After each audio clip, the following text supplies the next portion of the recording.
What's happening, fellas? It's Steeler here back again with my good buddy D-Batch here on Twitter. You can find him at, Gemini 002CA. and of course, me, Dealer Gaming, at Dealer_Gaming. And I mention that because that's where we're more active. That's where you can get a hold of us no matter what. And I'm also doing a big giveaway for all the Gears of War backwards compatible titles on Xbox One. Now, we attempted this earlier, this little video here. We attempted this earlier, but for some reason, I don't know. My internet has AIDS. I'm not sure what happened, but basically it didn't work out. So we're redoing it. I got like 3 or 4 messages just in the first 30 minutes. Hey, I couldn't, basically people wanting us to kind of retouch on this anyway. So PlayStation 4 Pro reviews are in. And give us the rundown, Dean. Well, they're a mixed bag. On the other hand, some people say that it does offer a better experience than the PS4, but yet they say it's not that much of a better experience. They kind of haggled that the fact that it's not doing native 4K, that some of the games are like 1440p, not even checkerboard, just 1440p straight, being upscaled to 4K. And they also complained about not knowing what games are supported on the Pro and what features those games will support. So it's like a mixed bag. It's all over the place. Yep. And you mentioned that, devs are not taking the time to checkerboard. Now, what some people don't know is when they do decide to checkerboard a title up from around 1800p up to 2160p, that takes time. According to one developer, it takes up to 2 weeks to go back and recode your game with checkerboarding, which we all know is a fake 4K. Now, according to Digital Foundry, as well as some of these reviews, there is a difference between native and checkerboard. They can tell a difference, especially in motion. Now, when there's a still screen or a still image on screen, it's hard to tell. Look at those screenshots in your PlayStation 4 network store, your Xbox store. You'd be hard pressed to find a game that looks that good, right? And that's kind of why those images in the still frame look a lot better. But in motion, yes, checkerboarding has a disadvantage to native, and according to some developers, doing that checkerboard, it's a pain in the ass. What was that, Mantis Burn, the developer on the PlayStation 4 version of Mantis Burn? Yeah, he said it was not that easy, that there was some effort involved in getting it up to that resolution using the checkerboard method. And it's time consuming as well. 2 weeks. That's time is money for developers, especially indie devs. So he went on to say how much better it would just be to have it native 4K, how much more simple. You just hit a button, bam, it renders it, and it's good to go. And that's kind of one advantage Scorpio will have. Now, I know we're going to have some butthurt dudes in comments talking negatively about the Pro. But just know that Dean and I, yes, we're Xbox dudes. We're up front. It's obvious. Look at the fucking channel info, right? We're Xbox dudes, but we are excited for the Pro. I myself was asked, do you think it's a great deal? Do you think it's a good deal? $399 in 2015 for 4.2 T flops, which has been confirmed. PlayStation Access is even doing official YouTube videos talking about specs. They confirmed it on their own video, 4.2 T flops. And that's what you're getting for $399. And in 2016, I think that's a pretty good deal for that performance. What do you think? Yeah, no, I actually think the price, that's the best thing about it, the price. Like, you're getting a Fox 4K image, but at the same time, you're not going to be paying the price that you would have to pay to get something comparable on the PC. You're paying a fraction of the cost. So, it is what it is. And those 1080p TV owners out there, they're going to get an advantage of this because they're going to take it from the higher resolution and super sample it down to the display. So in turn, they'll see a better, more crisp image with very few jaggies. Yeah, which leads us into kind of one major negative in these reviews, kind of consolidating complaints, was the fact that not every game offered a 60 FPS mode. That's a dev by dev case, and we're frame rate whores. We prefer frames over everything right here, and it's obvious why. If you play a 60 FPS game, it's like crack rocks, right? And then you go back to a 30 FPS game, particularly one that's not locked, and it sucks. It really does. It detracts from the experience. So 60 frames is important, and if there's anything that Microsoft can learn with the Scorpio, because that's what we're going to do here, we're going to learn from this, the complaints that we're seeing. Microsoft, you need to have a 60 FPS option for every single title, and I mean every fucking one, because frame rate is just as more important to the hardcore than resolution. Ask any hardcore gamer. I mean, I'm sure you agree. No, definitely. And the option is better to have it than not, right? If you're a graphics whore, you just want the graphics cranked up to the max, fine. You have that option. If you value gameplay over the highest fidelity graphic, you want that twitch action in your first person shooter, you want to be precise, you're playing it online, you're going to want that 60 frames per second. Yeah, you are, and that's kind of the beauty of Scorpio, is you have that headroom. Just from what we know now with the 6 T-flops or more, you have the headroom to run any game in the world right now at around 1440p, 60 FPS, high ultra settings. 1080p is the minimal you'll see with all settings cranked up. So you can do 60 FPS on a machine that powerful and still get your cake and eat it too as well, and you know that because you're running the GPU in your PC around 5.5 T-flops, and you're able to do that quite easily. Yeah. So, I mean, that's the most exciting prospect, is this is truly future-proof. It's not quite like the PS4 and X1 when they're like, yeah, it does this and this and this. This is a real fucking monster. And you guys know I cover this head to toe. Any notable news, I'm all over it because we're just really excited for it. So I am happy for the PlayStation guys because you get this console. It's going to be great when developers use it how they're supposed to, meaning, hey, don't checkerboard shit. Stop raising the resolution. Keep it at a nice, anti-alias, 1080p, ultra setting, 60 frames, and you guys are going to get your fucking minds blown, and I really hope you guys get that because that's really what it's all about. To me anyway, when I play on the PC, that's the thing I look forward to, is at 60 FPS, 1080p maxed settings. And what is another negative we were hearing? The lack of a 60 FPS option for a lot of games, which could be patched in theoretically. Also, to the fact that they don't know what games offer what, that it's all over the place. Exactly. Yes, they're not specified. Yeah, they're not clearly specifying like if this game has a 1080p 60 frame mode, if it has HDR. Like I watched some more reviews on the system, and Digital Foundry has some up there. Call of Duty, both of them, the new one and the remaster, don't offer HDR. The new Titanfall does not offer HDR. So, some people are probably expecting the PS4 Pro mode to offer HDR on pretty much all the games, and apparently not all these AAA games are having an HDR patch right away. So. Which leads us into HDR on the OG PS4. Is I called it GIMP HDR a long time ago. It is what it is. There's a reason Microsoft using HDMI 2.0, spending millions of dollars over producing millions of these consoles just on that port alone. You got to imagine that they did it for a reason, and they did. You need 2.0 to really get all those benefits and have that bandwidth, especially at higher resolution. So PS4 owners are reporting negligible or negative results when activating HDR mode on games like The Last of Us, right? Darks are extremely dark. They can't see anything, and the brights are off focus as well. I mean, what's the deal there? Yeah. So I tried out Infamous First Light and Infamous Second Son, and it has to be some of the worst, at least the darkest HDR I've ever seen, which is unbelievable because HDR shouldn't be dark. It should be illuminated. You should be able to see the darks with the brightest brights on the screen at the same time. Exactly. So in that game, I got a lot of Black Crush, and it just did not look as good. I've been playing around with Black Crush. Yeah, Black Crush.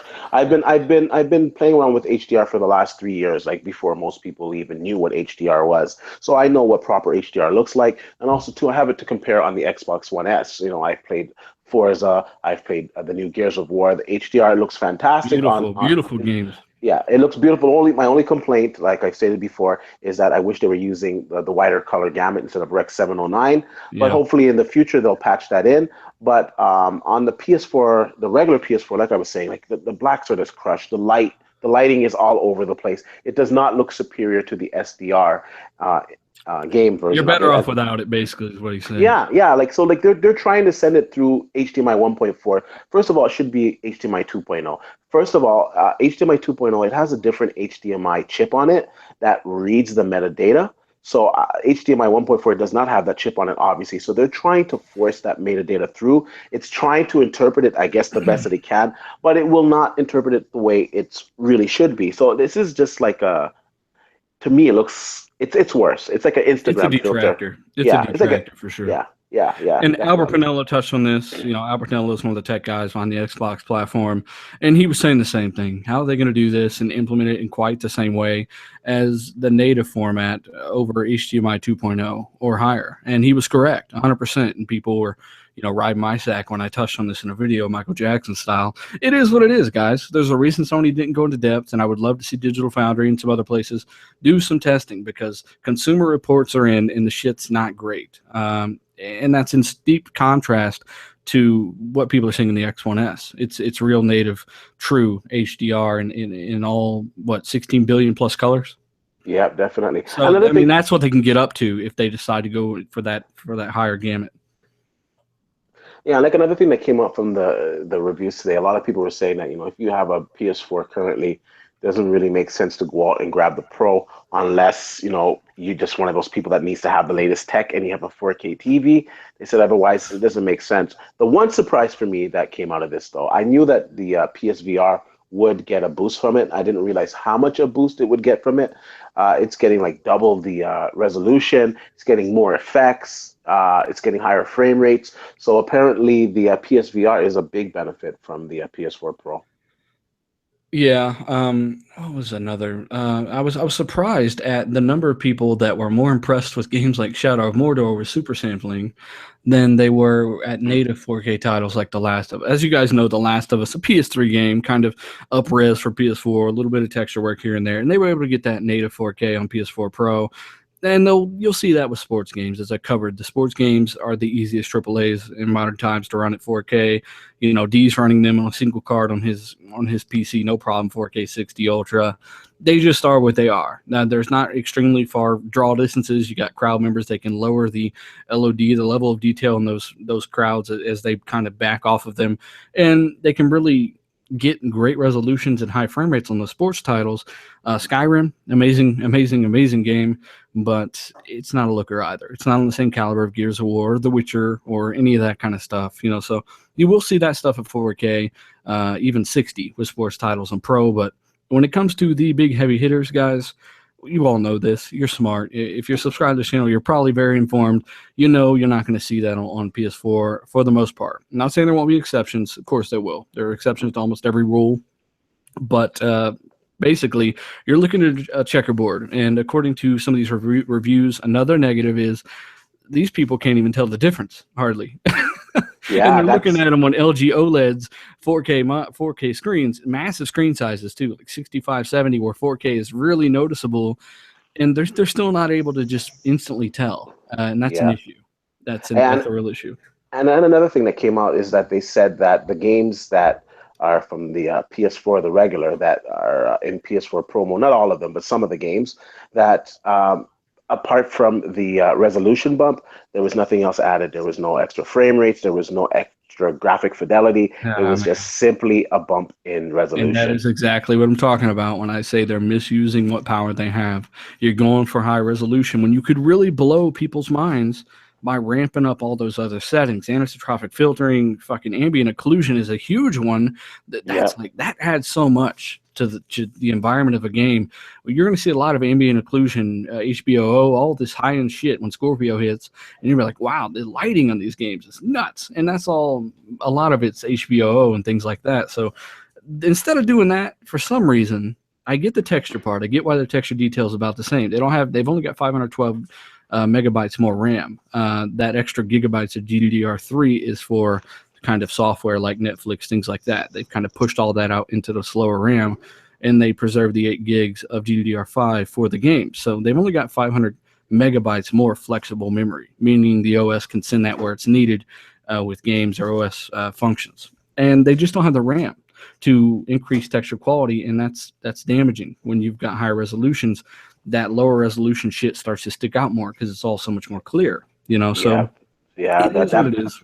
That bandwidth really handicapped them, because if they just had a little bit more bandwidth, I believe the GPU is powerful enough to give them better textures. But yes, once again, with the low RAM, they just aren't able to push it through.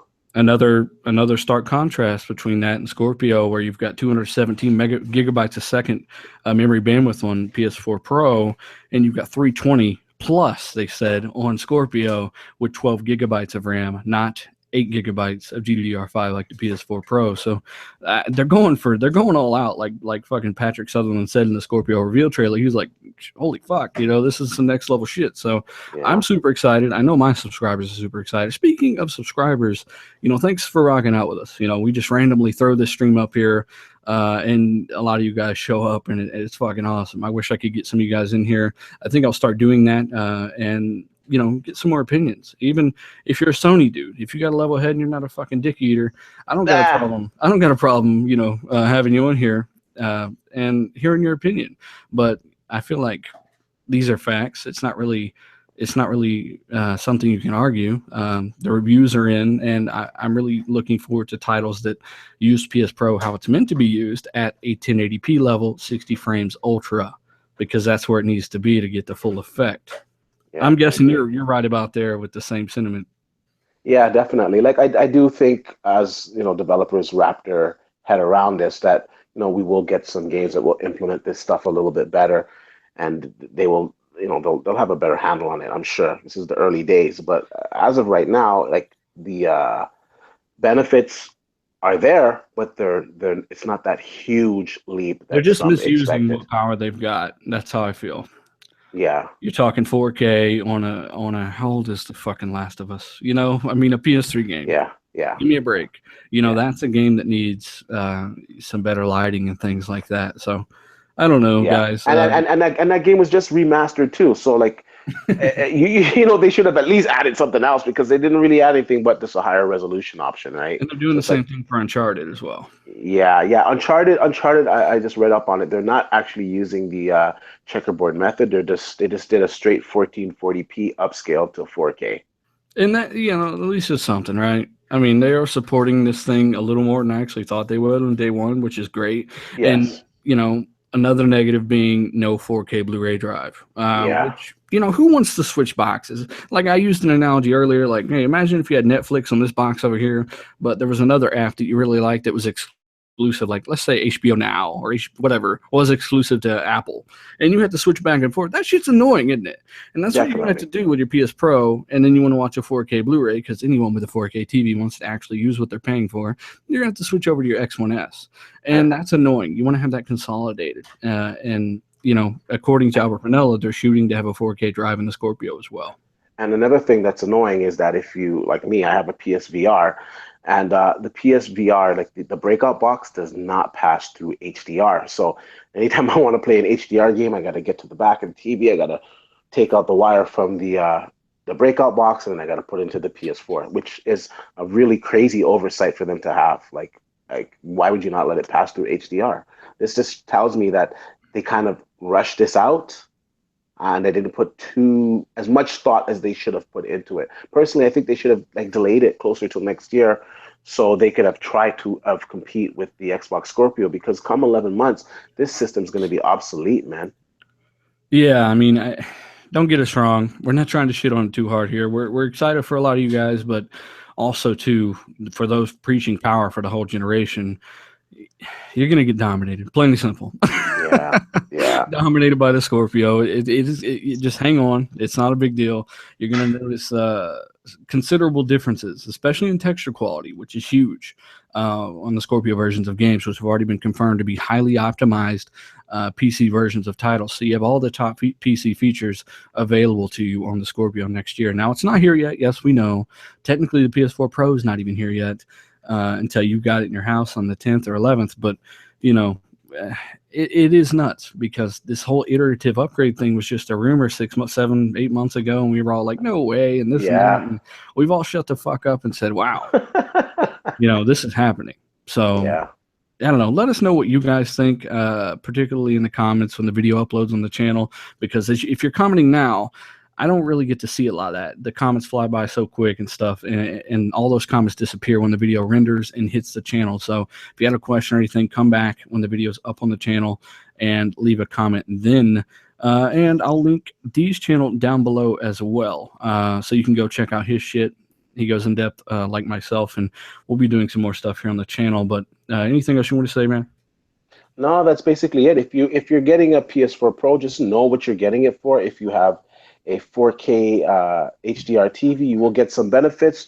but it's not going to be native 4K image. It's going to be a little bit soft. If you have a PSVR, you're going to see great benefits from it. And if you have a 1080p TV, through super sampling the games that support it, you will see a good image. So it's a good system. I don't want to dog it. I am getting the system for my Yeah. PSVR, but it is what it is. It's like a Let's just call it placeholder. spade a spade. It's not 8 fucking teraflops. It's none of that No, dog shit some of you guys no, believe. It is no. what it is. If it was 8 teraflops, they wouldn't need to use checkerboarding, which has been confirmed for Mass Effect, Call of Duty, For Honor, Horizon Zero Dawn, Uncharted. I mean, the And, list and goes for, on. and for those of you out there that say, "Oh, we're fanboys," you don't want to believe what we're saying. Digital Foundry also confirmed this today in their review, saying that the majority of the games will not be native 4K. You'll have a few games here and there that have it, but the majority will not. They will be using the checkerboard or an upscaling method. It'll be So, interesting to see how they tackle that when Scorpio comes up. Well, the pixel count's so high, it's not going to be a big deal. See, like that's what they're going to say. I guarantee fucking it. Mark my yeah, fucking words. The pixel count's going to be so high. Well, who cares? And if that's the case, Microsoft, I advise you to just do checkerboarding as well, except for make all your games 60 FPS. Checkerboard at 4K max settings. You know, like you've got the power to do that. Meanwhile, a 4K checkerboarded game on PS Pro might only be 30 frames. You know, so right. they've got an advantage either way. It's not something Microsoft can't do themselves as well. So Oh, I don't know. It's pretty exciting times, especially for you Sony dudes. Enjoy your games. You're going to see the best looking games you've ever seen on titles that take advantage of this platform. But like I said, let us know what you think down below. And as always, subscribe to both of our channels for more shit. Like, comment, share, and we're out, fellas.